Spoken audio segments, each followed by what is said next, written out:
ಎಲ್ಲರಿಗೂ ನಮಸ್ಕಾರ. ಬಾಗಲಕೋಟೆ ಉಪಚುನಾವಣೆಗೆ ಸಂಬಂಧಪಟ್ಟ ಹಾಗೆ ಈಗಾಗಲೇ ನಮ್ಮ ಗೃಹ ಮಂತ್ರಿಗಳು ಮತ್ತು ಮುಖ್ಯಮಂತ್ರಿಗಳು ಅವ್ರ ಜೊತೆಲಿ ನಾವೆಲ್ಲ ಕೂತು ನಿಮ್ಮನ್ನ ಉದ್ದೇಶಿಸಿ ಮಾತಾಡಿದ್ದೀವಿ.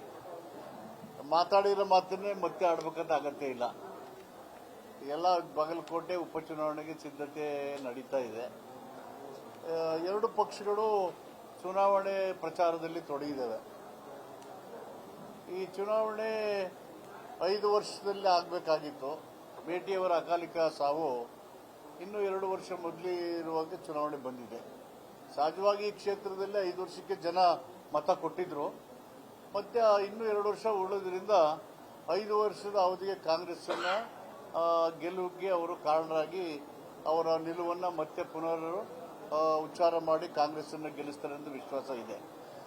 ನಾನು ಈ ಜಿಲ್ಲೆಯ ಉಸ್ತುವಾರಿ ಸಚಿವನಾಗಿದ್ದ ಗ್ರಾಮೀಣಾಭಿವೃದ್ಧಿ ಪಂಚಾಯತ್ ರಾಜ್ ಮಿನಿಸ್ಟರ್ 2004ರಲ್ಲಿ ನವನಗರ ಇದೆಯಲ್ಲ ಬಾಗಲಕೋಟೆ, ಅಲ್ಲಿರ್ತಕ್ಕಂಥ ಎಲ್ಲಾ ಕಟ್ಟಡಗಳು, ಶಾಲೆ, ಆಸ್ಪತ್ರೆ, ದೊಡ್ಡ ಆಸ್ಪತ್ರೆ, ಬಿಜಾಪುರಕ್ಕಿಂತ ದೊಡ್ಡ ಆಸ್ಪತ್ರೆ ಹೆಲ್ತ್ ಮಿನಿಸ್ಟರ್ ಆದಾಗ ಮಾಡಿದಲ್ಲಿ ಅದೆಲ್ಲ ನೋಡಬಹುದು ನೀವು ಹೋಗಿ.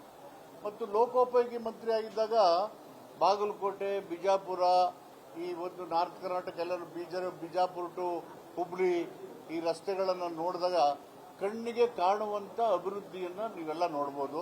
ನೀವೆಲ್ಲ ಪ್ರವಾಸ ಮಾಡ್ತಾ ಇದ್ದೀರಿ. ನಾನು ಕೂಡ ಲೋಕೋಪಯೋಗಿ ಮಂತ್ರಿಯಾಗ ನಿಮ್ಮನ್ನೆಲ್ಲ ಉದ್ದೇಶಿಸಿ ಅನೇಕ ಬಾರಿ ಇಲ್ಲಿ ಬಂದು ನಿಮ್ಮ ಜೊತೆಯಲ್ಲಿ ಸಂವಾದ ಮಾಡಿ ಚರ್ಚೆ ಮಾಡಿದ್ದೇನೆ.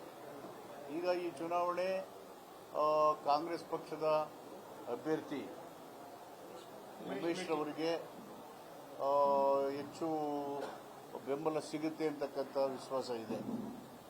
ಇಲ್ಲಿ ಮೆಡಿಕಲ್ ಕಾಲೇಜ್ ಮಾಡಿದ್ದೀವಿ, ಅವರೇನು ಸರ್ಕಾರದಲ್ಲಿ ಮಾಡಿದ್ರು ಅಂತ ಹೇಳಿ ನಾನು ಪತ್ರಿಕೆ ಮಾಧ್ಯಮದಲ್ಲಿ ನೋಡಿದೆ. ನಮ್ಮ ವಿರೋಧಿ ಅಭ್ಯರ್ಥಿ ಮಾತಾಡಿದ ವಿರೋಧ ಪಕ್ಷದ ಅಭ್ಯರ್ಥಿ ಸರ್ಕಾರದಲ್ಲಿ ಮೆಡಿಕಲ್ ಕಾಲೇಜ್ ಮಾಡಿದ್ರು ಸಾರ್ವಜನಿಕ ಹಿತದೃಷ್ಟಿಯಿಂದ, ಖಾಸಗಿ ಮಾಡಿರೋದು ಅವರು ವೈಯಕ್ತಿಕ ಲಾಭದ ದೃಷ್ಟಿಯಿಂದ. ನಮ್ಮದು ಸೇವಾ ದೃಷ್ಟಿ, ಅವ್ರದ್ದು ಸ್ವಾರ್ಥದ ದೃಷ್ಟಿ. ಹೀಗಾಗಿ ಅವ್ರು ಮಾಡ್ಕೊಂಡಿರೋ ಮೆಡಿಕಲ್ ಕಾಲೇಜ್ಗೂ ಸರ್ಕಾರ ಮಾಡಿರೋ ಮೆಡಿಕಲ್ ಕಾಲೇಜ್ಗೂ ಸಂಬಂಧ ಇಲ್ಲ. Is totally public interest and public oriented. ಹೀಗಾಗಿ ಇವತ್ತೇನು ನಾವು ಅಭಿವೃದ್ಧಿ ಮಾಡ್ತಾ ಇದ್ದೀವಿ, ಬಾಗಲಕೋಟೆಯ ಸರ್ವಾಂಗೀಣ ಅಭಿವೃದ್ಧಿ ಆಗಬೇಕು. ಬಾಗಲಕೋಟೆಯಲ್ಲಿ ಏನು ಅಪ್ಪರ್ ಕೃಷ್ಣ ಇದೆಯಲ್ಲ, ಅದರ ಎಲ್ಲ ಸಂಪೂರ್ಣ ನೀರಿನ ಬಳಕೆಯನ್ನು ಮಾಡ್ಕೋಬೇಕು. ಇನ್ನು 3ನೇ ಹಂತದ ಯೋಜನೆ ಮಾಡೋದಕ್ಕೆ ರೈತರನ್ನ ಕನ್ಸೆಂಟ್ ಒಪಿನಿಯನ್ ತಗೊಂಡು, ಡ್ರೈ ಲ್ಯಾಂಡ್ ಇದ್ರೆ 30 ಲಕ್ಷ, ವೆಟ್ ಇದ್ರೆ 40 ಲಕ್ಷ ಕೊಡಬೇಕು.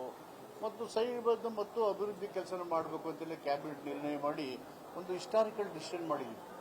ಲಕ್ಷಾಂತರ ರೂಪಾಯಿ ಹಣವನ್ನು ಈ ಭಾಗಕ್ಕೆ ವ್ಯಯ ಮಾಡಬೇಕು.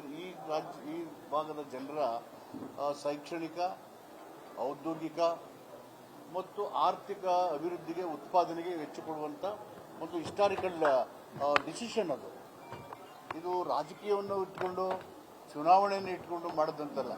ಒಂದು ಸರ್ಕಾರವಾಗಿ ರಾಜ್ಯದ ಹಕ್ಕನ್ನ, ನೀರಾವರಿಯ ಸಾಮರ್ಥ್ಯವನ್ನು ಸಂಪೂರ್ಣವಾಗಿ ಬಳಸಿ ಇಲ್ಲಿಯ ಜನರ ಸ್ವಾವಲಂಬಿ ಬದುಕಿಗೆ ಅದು ಉತ್ತೇಜನ ಆಗೋ ರೀತಿಯ ಒಂದು ಹಿಸ್ಟಾರಿಕಲ್ ಡಿಸಿಷನ್ ನೀವು ಪತ್ರಿಕೆನೆಲ್ಲ ಬರೆದಿದ್ದೀರಿ, ನಮ್ಮ ಸಚಿವ ಸಂಪುಟದ ತೀರ್ಮಾನವನ್ನು. ಹೀಗಾಗಿ ಈ ಚುನಾವಣೆ ಅತ್ಯಂತ ಮಹತ್ತರವಾಗಿದ್ದರೆ ಮತ್ತು ಅಭಿವೃದ್ಧಿಯ ಪರವಾಗಿರ್ತಕ್ಕಂಥದ್ದು. ಸರ್ಕಾರ ಬಂದ ಮೇಲೆ 2013-18ರಲ್ಲಿ ಆಗಿರುವಂಥ ಅಭಿವೃದ್ಧಿ ಮತ್ತು ಮೇಟಿಯವರು ಶಾಸಕರಾಗಿರೋ ಸಂದರ್ಭದಲ್ಲಿ ಅಭಿವೃದ್ಧಿಯನ್ನು ಬಿಟ್ಟರೆ ಬೇರೆ ಸಂದರ್ಭದಲ್ಲಿ ಅಷ್ಟೊಂದು ಅಭಿವೃದ್ಧಿ ಆಗಿದೆ ಅಂತ ನನಗೆ ಅನಿಸೋದಿಲ್ಲ. ಯಾಕೆ ನಾನೇ ಸ್ವತಃ ಉಸ್ತುವಾರಿ ಮಂತ್ರಿ ಆಗಿದ್ದೆ ಇಲ್ಲಿ. ಹೀಗಾಗಿ ನೀವು ನೋಡ್ಬೋದು, ರಾಮದುರ್ಗ, ಹೊಸಪೇಟ್ ಅಂಡ್ ಬಾದಾಮಿ ಆ ರಸ್ತೆ ನೋಡಿ, ಅಲ್ಲಿಂದ 120-130 ಕಿಲೋಮೀಟರ್ ರಸ್ತೆ ಮಾಡಿದ್ದೀವಿ. ಇಲ್ಲಿಂದ ಬಾಗಲಕೋಟೆಯಿಂದ ನಾವು ಕೂಡಲ ಸಂಗಮಕ್ಕೆ ಹೋಗ್ತಕ್ಕಂಥ ರಸ್ತೆ ನೀವು ನೋಡಿದ್ರೆ ಒಂದು ರನ್ವೇ ತರ ಬಸ್ ರಸ್ತೆ ಇದಾವೆ. ಎಲ್ಲ ನಾನು ಸ್ವತಃ ಇನ್ಸ್ಪೆಕ್ಟ್ ಮಾಡಿ ಖುದ್ದಾಗಿ ನೋಡಿ ಮಾಡಿರ್ತಕ್ಕಂಥ. ಇವೆಲ್ಲ ಇನ್ಫ್ರಾಸ್ಟ್ರಕ್ಚರ್ ಬೆಳಿತೀವಿ ಅಂದ್ರೆ ಸಂಪನ್ಮೂಲ ಕ್ರೋಢೀಕರಣ ಮಾಡ್ತಿದ್ದೀವಿ, ಉತ್ಪಾದನೆ ತೊಡ್ತಾ ಇದ್ದೀವಿ, ಉದ್ಯೋಗ ಕೊಡ್ತಿದ್ದೀವಿ ಅಂತ ಅರ್ಥ. ಅವು ಕಣ್ಣಿಗೆ ಕಾಣುವಂತ ಅಭಿವೃದ್ಧಿಗಳು. ಹೀಗಾಗಿ ನಮ್ಮ ಸರ್ಕಾರ ಅಭಿವೃದ್ಧಿ ಕಡೆಗೆ ಒತ್ತು ಕೊಟ್ಟಿದೆ. ಏನು ಮಾಡಿದ್ದೀವಿ ಅದು ಹೇಳ್ತಾ ಇದ್ದೀವಿ, ಹೇಳಿದ್ದನ್ನು ಮಾಡ್ತಾ ಇದ್ದೀವಿ. ಹಾಗಾಗಿ ಈ ಚುನಾವಣೆ ನಮಗೆ ಒಂದು ಜನರು ಅದನ್ನು ಆಶೀರ್ವಾದ ಮಾಡಿ ಉಮೇಶ್ನನ್ನು ಗೆದ್ದೆ ಗೆಲ್ಲಿಸುತ್ತೆ ನಂಬಿಕೆ ಭರವಸೆ ಇದೆ. ಇನ್ನು ಸಮಾಜ ಕಲ್ಯಾಣ ಇಲಾಖೆಯಲ್ಲಿ ದುಡ್ಡು ಬರ್ತಿದೆ. ಯಾರು ದುಡ್ಡು ಬರ್ತಿದ್ದೀರಿ? 44,000 ಕೋಟಿ SIP TSP ಹಣನ ಕೊಟ್ಟಿದ್ದಾರೆ. ಈ ಹಣ ವಿವಿಧ ಇಲಾಖೆಗಳಿಗೆ ಅಲ್ಲಿರ್ತಕ್ಕಂಥ ಜನರ ಕಸುಬಿಗೆ ಆ ಇಲಾಖೆಯಲ್ಲಿ ಬರ್ತಕ್ಕಂಥ ಯೋಜನೆಗಳೇ ಸಂಪೂರ್ಣವಾಗಿ ವಿನಿಯೋಗ ಆಗುತ್ತೆ. 100ಕ್ಕೆ 100 ಅದನ್ನು ಖರ್ಚು ಮಾಡ್ತಾರೆ. ಹಣ ಬರಲ್ಲ ಅಂತಕ್ಕಂಥ ಹೇಳೋದು ಸತ್ಯಕ್ಕೆ ದೂರವಾದಂಥ ವಿಷಯ. ಈ ಸಾರಿ SIP TSPನಲ್ಲಿ 44,000 ಕೋಟಿ 35 ಇಲಾಖೆಗಳಿಗೆ ಹಂಚಿದೆ. ಆ ಇಲಾಖೆಗಳಲ್ಲಿ SC SC ಜನರಿಗೆ ಇರತಕ್ಕಂಥ ಯೋಜನೆಗಳೇ ಇದ್ದಾವೆ. ಆ ಯೋಜನೆಗೆ ಹಣ ವ್ಯಯ ಆಗುತ್ತೆ. ಅದೆಲ್ಲ ಬರೀ ಸತ್ಯಕ್ಕೆ ದೂರವಾದಂಥ ಸಂಗತಿ. SIP TSP ಅನ್ನೋದು ಒಂದು ಕಾಯ್ದೆ. ಆ ಕಾಯ್ದೆ ವಿಧಾನಸಭೆದ 2 ಸದನಗಳಲ್ಲಿ ಚರ್ಚೆಯಾಗಿ ಎಲ್ಲ ಮಾನ್ಯ ಸದಸ್ಯರು ಅದರಲ್ಲಿ ಭಾಗವಹಿಸಿ ಅದನ್ನು ಅಪ್ರೂವ್ ಮಾಡಿಕೊಟ್ಟಿದ್ದಾರೆ. ಗ್ಯಾರಂಟಿ ಅನ್ನೋದು ಒಂದು ಯೋಜನೆ, ಸರ್ಕಾರದ ಯೋಜನೆ. ಸರ್ಕಾರದ ಯೋಜನೆ ಮಾಡುವಾಗ SIP TSP ಹಣ ಕೇಂದ್ರ ಸರ್ಕಾರದಲ್ಲೂ ಇದೆ, ಬೇರೆ ಬೇರೆ ರಾಜ್ಯಗಳಲ್ಲಿ ಕಾಯ್ದೆ ಇದ್ದಿದ್ರು. ಇದನ್ನು ಇಂದಿರಾ ಗಾಂಧಿ ಅವರು 1969-70ನಲ್ಲಿ ಈ ಜನರನ್ನು ಆರ್ಥಿಕವಾಗಿ, ಶೈಕ್ಷಣಿಕವಾಗಿ, ಔದ್ಯೋಗಿಕವಾಗಿ ಮೇಲೆತ್ತಲಿಕ್ಕೆ ತಂದಂಥ ಯೋಜನೆಗಳು. SIP scheduled caste special component plan, ವಿಶೇಷ ಘಟಕ ಯೋಜನೆ ಶೆಡ್ಯೂಲ್ಡ್ ಕಾಸ್ಟ್ಗೆ, tribal sub plan for tribal, ಇದನ್ನು ಮಾಡಿದ್ರು. ಕರ್ನಾಟಕದಲ್ಲಿ ಒಂದು ಕಾಯ್ದೆ ಮೂಲಕ ತಂದು ನಮ್ಮ ಯೋಜನೆಯ ಹಣ ಇದೆಯಲ್ಲ ಅದರಲ್ಲಿ ಈ ಜನಸಂಖ್ಯೆ ಹಣ ತೆಗೆದಿಡಬೇಕು. ತೆಗೆದಿಟ್ಟ ಹಣನ SIP TSP ಅಂತ ಕರೆದು ಆ ಜನರ ಅಭಿವೃದ್ಧಿಗೆ ಬಳಸಬೇಕು ಅಂತೇಳಿ ಕಾನೂನು ಮಾಡಿದ್ವಿ. ಕಾನೂನು ಮಾಡುವಾಗ ಈ ಕಾಯ್ದೆ ಇಲ್ಲಿ ಇದೆಯಾ, 7A 7B 7C 7D ಅಂತೇಳಿ ಕಾಯ್ದೆ ಮಾಡಿರೋದು. 7C ಬರೋದೇನು ಯೋಜನೆಗಳು ಎಂಬಿರ್ತವೆ. ಆ ಯೋಜನೆಗಳಲ್ಲಿ ಬರುವಂತೆ SC ST ಫಲಾನುಭವಿಗಳಿದ್ದಾರೆ. ಆ SC ST ಫಲಾನುಭವಿಗಳು ಎಷ್ಟು ಜನ ಇದ್ದಾರೆ ಅಷ್ಟು ಜನಕ್ಕೆ ಮಾತ್ರ SIP TSP ಹಣನ ಕೊಡಬೇಕು. Only for the beneficiary of scheduled caste and scheduled tribe, nobody else.